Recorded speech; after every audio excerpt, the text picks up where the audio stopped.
I'm not Mitch Connor, and my mind is not in a cage. So, we got this RT article. Jihadi John, radicalized by UK government, claims charity.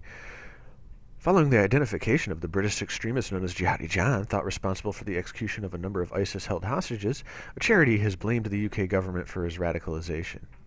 Jihadi John was revealed on Thursday by the Washington Post to be Mohammed Emwazi, a young British man from West London who, we already know this crap, okay. The Home Office, in Britain that is, refused to confirm his identity due to operational risk, claiming lives were at stake if his identity was publicly known. Yet another cover, because it is bullshit, okay. Oh, where is it? Oh, yeah. This is the British rapper that he was initially identified as, which of course was bullcrap. But now they're saying he's this guy. And note the Sky News copyright logo there. Okay. And note, let's zoom this in. This is his a college document. Okay. Sky News. Why does the college document have Sky News on it? That would mean this was made after. Okay, this was forged. Because if this was not forged, it would not have the Sky News copyright on the picture. It would be a college picture. And of course, it's all grainy as usual. As if, you know, pretty much everybody doesn't have high definition cameras, especially a college transcript. Okay. Anyway, Emwazi is thought to have killed American journalist James. Oh, yeah, we already know all these lies.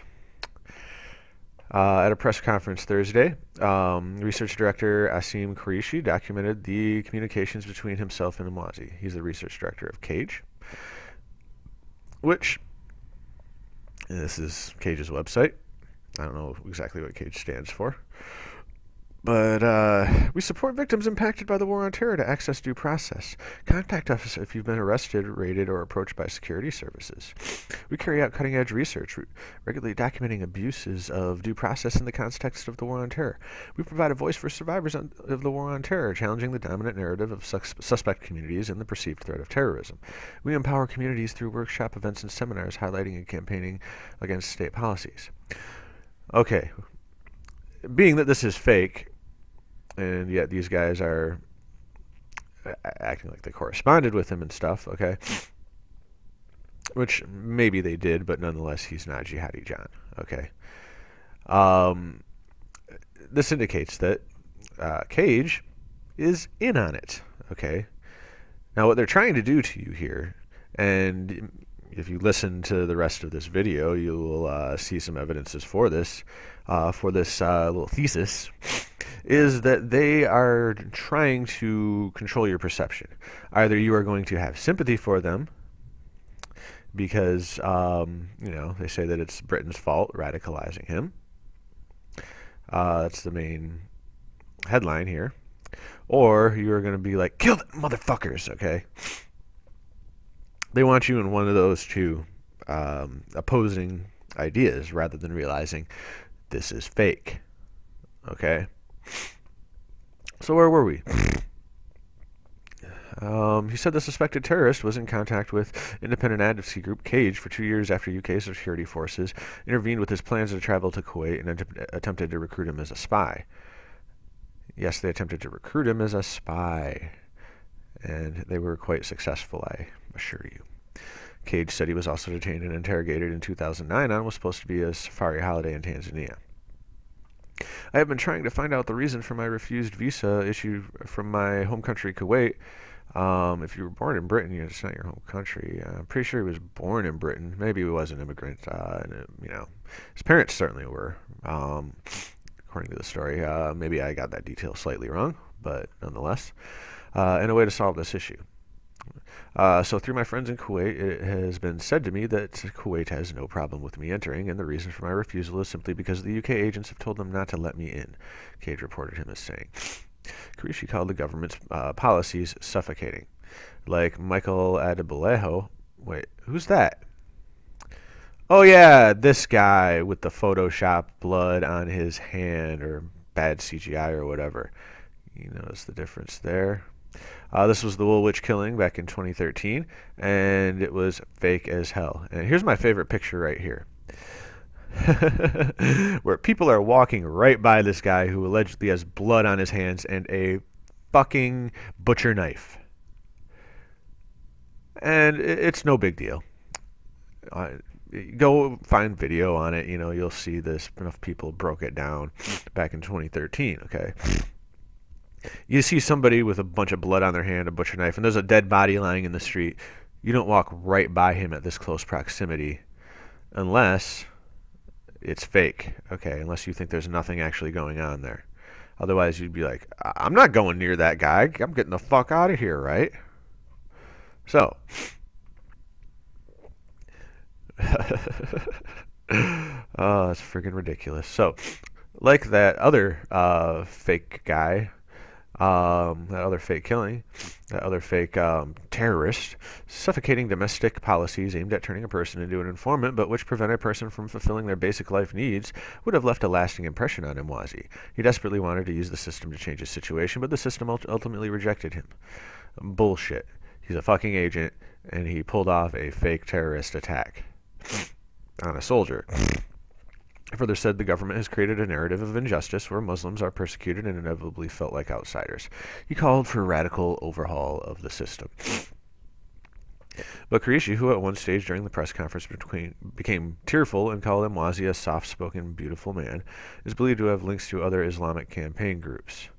Oh, here's where they turn it on you. Oh, hate that. Hate him, hate him, hate him. Oh, his tearfulness was probably fake. I'd like to find the video just so I could show that, but that'll come later. I don't have the time now. The director was filmed at demonstrations at the U.S. Embassy in 2006, calling for Muslims to support the jihad of our brothers and sisters in Iraq, Afghanistan, Palestine, and Chechnya. Yeah. Of course he was, because he's another agent too. We know that it's incumbent upon all of us to support the jihad of our brothers and sisters in these countries when they are facing the oppression of the West. Allah Akbar, Allahu Akbar. God is great. Comment from Cage, however, has been criticized for presenting a skewed view of Mwazi's experience, with critics noting that it is normal for security services to try to recruit suspects, provided it is within the law. Yeah, that's just screwed up to do anyways. Campaign was also labeled pro-jihadi in 2010 after an Amnesty International official stepped down over the charity's links with Cage. This guy says it's one-sided, totally, or misleading, totally decontextualized article by UK Cage, including plain falsehoods. Once again, keeping in that paradigm, and that opposition thinking kind of thing. Mwazi is reported to have links to a former UK control order suspect who fled to Somalia in 2006 and has alleged links to the funding of militant group Al-Shabaab, who recently threatened to carry out terror attacks on London's Oxford Street. All the rest, all the way down to here, is just what we've heard before. The setup story, to make you think it's real. Jihadi John is not special in the sense that all the foreign fighters have tried to hide their identity by using pseudonyms or literally by masking themselves. Okay, if they're down in Syria or Yemen or Iraq and stuff, why are they worried about masking themselves? They have no reason to worry about it, okay? They're not in the jurisdiction of, like, Britain or France or what have you, okay? They're outside of that jurisdiction and they're running free there, okay? If that's the case. So why the hell would they care about masking themselves? Oh my God, you know who I am, but I'm all the way over here in Syria killing people, and you're not doing shit to stop me anyways, being that I'm, even with me masked, so what the fuck does it matter? What, like, let's say it were real, like they wouldn't be willing to fight to the death for it, right? Okay, so why does it matter if they're masked or not? It doesn't matter, okay? They're doing this, they're masking them to make them seem more threatening, more scary, when all it really is this. This is Goldstein from the movie 1984, based on the book by George Orwell, okay? Goldstein was the fictional terrorist that they created to, pose as the enemy of the state, okay? That's all it is. It's just another Goldstein. Anyway, Mozzie was a middle-class university graduate student, something the senator said was important to note. This demonstrates what we have long said about radicalization, that it is not something driven by poverty or social deprivation. Ideology clearly plays a big role in motivating some men to participate in jihadist causes.